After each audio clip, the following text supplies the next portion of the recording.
Nous allons maintenant écouter le discours de son Excellence, Monsieur le Président de la République du Sénégal, Monsieur Macky Sall, encore sous vos applaudissements.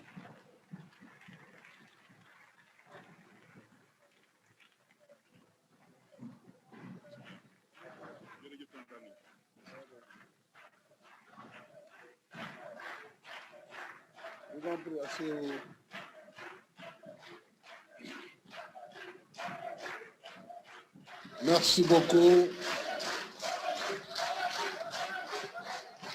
Monsieur le Président du Conseil économique, social et environnemental, Mesdames, Messieurs les ministres d'État, Monsieur le ministre en charge de l'économie numérique, des télécommunications, Yankoba Diatara, Mesdames, Messieurs les ministres d'État, Madame la Présidente du Conseil national du numérique de France, Monsieur le Président du Conseil numérique du Sénégal, Excellences, Mesdames, Messieurs les ambassadeurs et représentants des organisations internationales, chers partenaires techniques et financiers, Mesdames et Messieurs les représentants du secteur privé, Mesdames et Messieurs les élus, distingués participants. C'est avec un réel plaisir que je préside à nouveau cette deuxième édition du Forum du numérique doté du Grand Prix du Président de la République pour l'innovation numérique. Je garde en effet un agréable souvenir du dialogue que j'ai eu lors de la première édition en 2018, ici même à Diamniadio, avec de jeunes talents du numérique venus de toutes nos régions. Je tiens beaucoup à l'approche inclusive pour tout ce qui touche à la vie de la nation, parce que j'accorde une importance particulière à la justice sociale et à l'équité territoriale. C'est cela, le Sénégal de tous, le Sénégal pour tous. Je remercie les pays amis qui ont répondu à notre invitation. La France, ici représentée par Madame Salvatoko, présidente du Conseil national du numérique de France, mais également la Côte d'Ivoire, le Niger et le Maroc qui participent à ce forum en visioconférence. Et cette édition est novatrice en ce qu'elle allie la présence physique et la visioconférence compte tenu des contraintes de la pandémie de Covid-19. Je m'arrête un peu sur la pandémie. Je vois ici le docteur Bousso et tous les excellents médecins du Sénégal, professionnels de la santé, qui se sont dévoués corps et âme pour contenir la vague. Et je lance justement un appel à l'ensemble des citoyens, des personnes qui vivent parmi nous, pour dire que le virus circule encore. La bataille n'est pas tout à fait gagnée. Il est vrai, nous avons des résultats appréciables. Mais si vous voyez la queue de l'évolution de l'épidémie, on se rend compte qu'il y a aussi des hauts et des bas. Donc il y a une variation, une oscillation permanente. Alors qu'on devrait voir une courbe qui s'aplatisse, cher professeur Marie-Tournian. Donc, nous avons aujourd'hui 33 contaminations, alors que nous étions souvent en dessous de 10. Et il y a des cas communautaires. Ça veut dire que le virus est parmi des citoyens inconscients, qu'ils sont porteurs et qui propagent le virus. C'est le lieu d'insister encore une fois sur le respect strict des gestes barrières, la distanciation physique, on le sait, le port correct du masque, mais également le lavage régulier des mains. C'est la seule thérapie pour l'instant contre la Covid-19. Donc, encore une fois, respectons ces gestes barrières pour que nous puissions en finir pour de bon avec la Covid-19. Nous ne souhaitons pas avoir une seconde vague qui sera insupportable pour notre pays, pour notre économie. Insupportable. Donc, restons vigilants, restons conscients que la maladie est encore là. Et tant qu'elle n'est pas vaincue à travers le monde, nous serons tous donc dans la dépendance. Il y a l'espoir du vaccin. Nous discutons en ce moment avec nos partenaires, principalement du G20, des pays plus développés, sur la nécessité de partager le vaccin à travers le monde. Toute l'humanité doit pouvoir avoir accès au vaccin. Donc, ce débat est pris en charge comme il le faut, là où il le faut. Je voulais simplement lancer ce message pour que nous redoublions de vigilance face à la persistance de cette Covid encore sur notre territoire national. Voilà, mesdames et messieurs, ce qui illustre d'ailleurs la pertinence du thème de cette édition. Le digital au service de la gestion de la pandémie et de la relance de l'économie. Au sein et entre les nations, le numérique est au cœur des dynamiques qui catalysent les mutations ambivalentes du XXIe siècle, où le meilleur côtoie le pire. D'une part, il y a la face lumineuse du numérique, celle qui éclaire l'humanité par le savoir et le savoir-faire, qui rapproche les individus et les peuples, qui facilite les échanges, le commerce, le développement, la santé. D'autre part, il y a le côté sombre du numérique, avec sa nébuleuse de réseaux qui répandent la haine et la vengeance, la violence, qui alimentent la cybercriminalité et diffusent les fake news. Face à la pandémie et à ses impacts, le meilleur du numérique s'est manifesté en soutenant la santé, l'éducation et bien d'autres activités productives grâce au télétravail notamment. Je voudrais saluer, avant d'aller plus loin, le professeur Maritonyan pour le cours magistral qu'il vient de donner sur l'impact du numérique de l'innovation technologique. Je salue en même temps sa haute contribution dans la construction de cet écosystème numérique que nous nous sommes mis à construire depuis quelques années.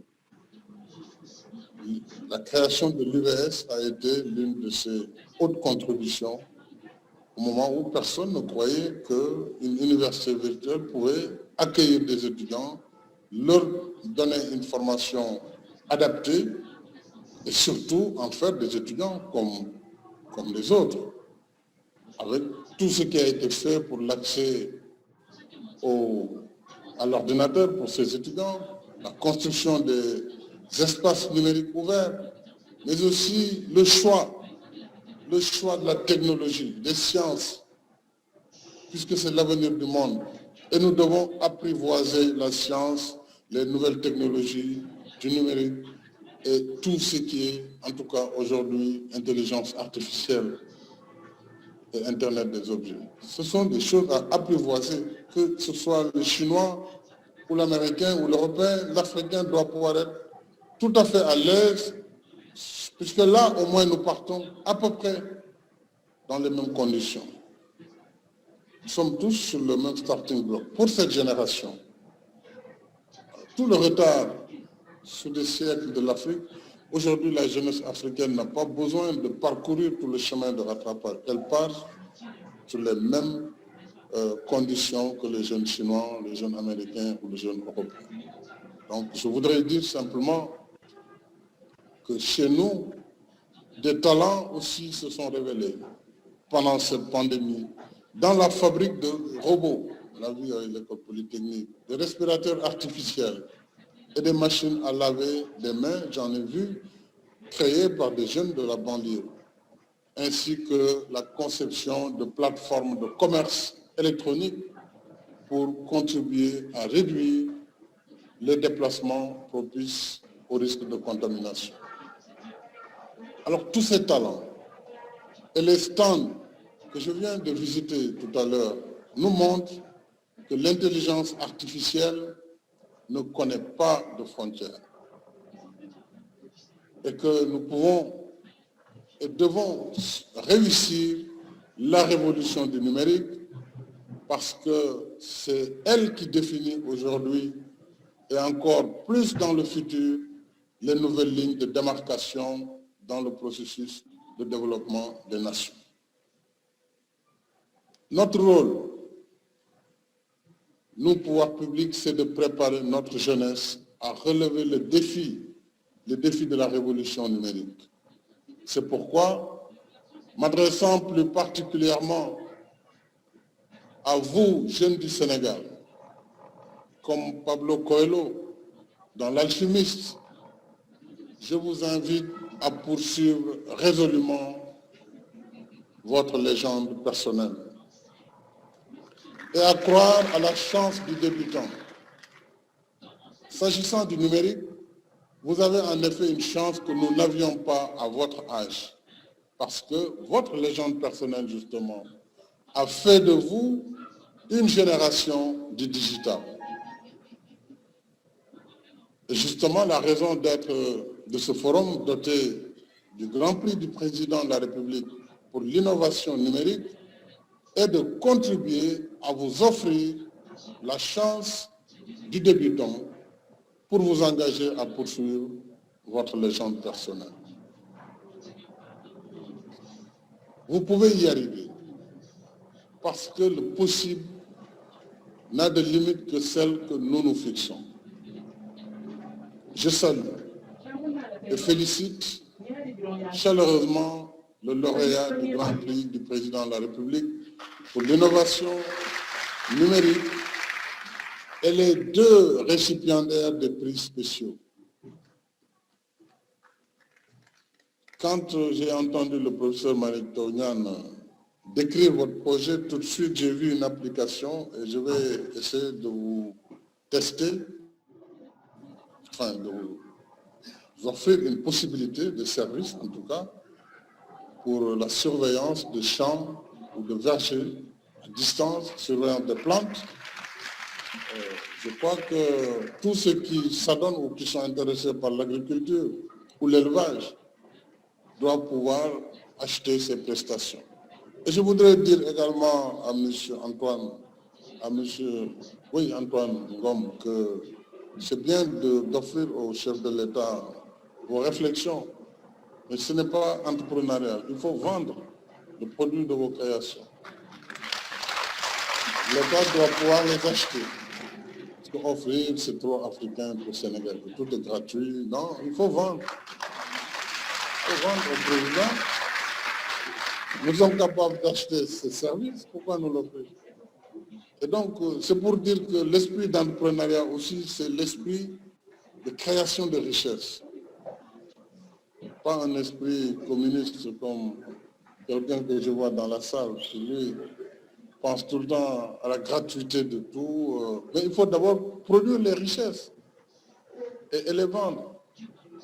Et donc, nous allons voir avec nos lauréats et lauréates, je félicite, comment aussi passer dans l'application, à l'application dans la vie de tous les jours, des résultats de votre innovation et de vos recherches. Alors, au vu du palmarès, je constate que pour cette fois, la parité est à l'avantage des femmes. Bravo, c'est un défi lancé aux hommes. Je sais que pour les hommes, c'est un combat perdu d'avance. Bravo donc à vous tous et j'invite vraiment la salle à se joindre à moi pour un standing ovation à nos lauréats. Bravo.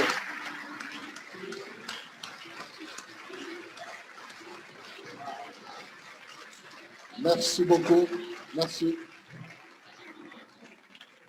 Merci beaucoup, monsieur. J'encourage tous les participants qui ont eu le courage et le mérite de prendre part au concours. Chers lauréats, le prix que vous venez de recevoir récompense votre esprit de créativité et de persévérance dans l'effort. Il vous invite surtout à redoubler d'efforts dans la conquête de nouveaux horizons du progrès et de l'innovation. Je souhaite que votre exemple inspire une mobilisation créatrice de notre jeunesse dans notre marche collective vers l'émergence. Et ceci, une marche soutenue par la science, la technologie et l'innovation.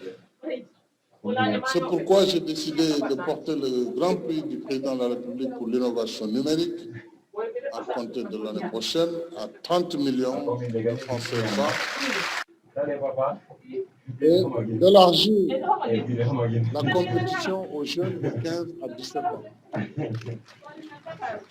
Au-delà du prix, le gouvernement poursuit la politique de renforcement de l'écosystème digital à travers 4 leviers de la stratégie Sénégal numérique 2025.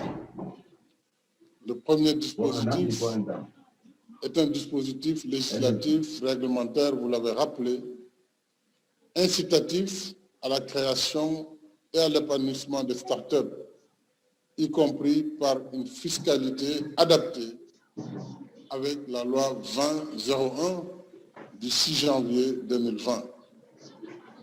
Les décrets d'application seront certainement achevés avant la fin de l'année.